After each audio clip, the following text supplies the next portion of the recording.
Chairman of the House Oversight Committee James Comer is busy trying to convince anybody who will listen that Republicans are only interested in cutting fraud from Medicaid. So I know you're holding a full House Oversight Committee markup today to consider legislation aimed at protecting taxpayer dollars and rooting out rampant fraud in federal programs. So what are some specific proposals that you think this can accomplish? I have a bill focused on what's called the do not pay list, and that is exactly what it sounds like.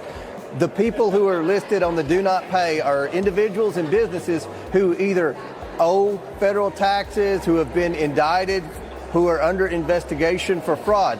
There is a list out there that shows bad actors, but yet most government agencies don't take the time to look at that list, and they continue to pay these fraudsters. They go from Medicaid fraud to hospice fraud to daycare fraud. It's the same people in the same businesses, yet these government agencies don't use the resources that are there. So my legislation requires these government agencies to put in the software that would kick out anyone on the do not pay list. I mean, that sounds like something the government should be doing, but let me assure you, the government is not.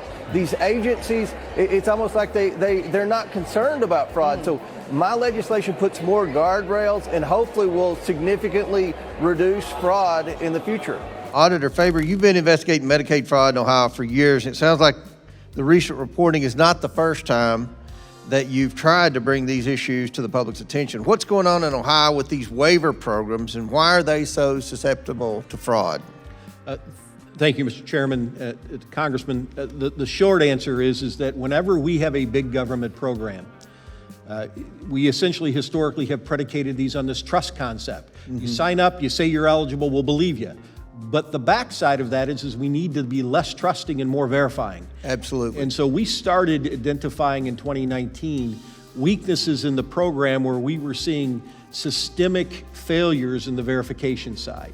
And we have now issued a number, 5, 6, 7 reports where we keep identifying that you're not going out and checking to see that the people who you've got on the program are truly eligible and truly beneficiaries.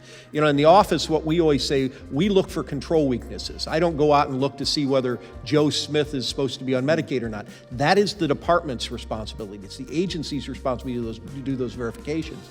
And what we find is historically, these verification programs are just not robust and aren't being done efficiently. And that's one of the things that we were hoping would happen with the states with the Big Beautiful Bill, that they get, I'll use Kentucky as an example, my own state. Once you're on Medicaid, you're pretty much on Medicaid forever. And Medicaid was created to be a temporary safety net program. And what's happened, especially in the states that have expanded Medicaid, is it's become an entitlement. And there's no accountability with respect to all these new programs. Anytime there's autism, if there's more money for autism, it seems like the number of people that are declared autistic skyrockets. If anytime there's money put in for mental health, that you just have all these providers that show up and all these people that supposedly are receiving mental health services, and no one really knows that much about it. So I appreciate the work that you two have done. Again, Mr. Chairman, thank you for your leadership on this issue. And before I yield, I ask you to consent to enter into the record the Oversight Committee staff report, and I encourage everyone to read it, The Cost of Doing Nothing, How Tim Walz and Keith Ellison Fueled Minnesota's Fraud Explosion. Without objection. Thank you.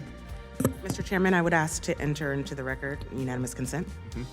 Thank you. I would ask to enter into the record April 21st, 2026, a report from Protect Our Care entitled The Real Fraud. Trump pardoned the nation's biggest healthcare fraudsters, which describes how President Trump pardoned over $2 billion in fraud. Without objection. Thank you, sir. Mr. Chair, I have 2 UC requests, please. Yep. Thank you. I ask unanimous consent to enter into the record April 4, 2025, article that KFF Health News titled Trump Health Fraud Focus at Odds with Past Pardons, which points to the hypocrisy in President Trump's pardoning convicted fraudsters. My second UC... Without objection. Thank you, sir.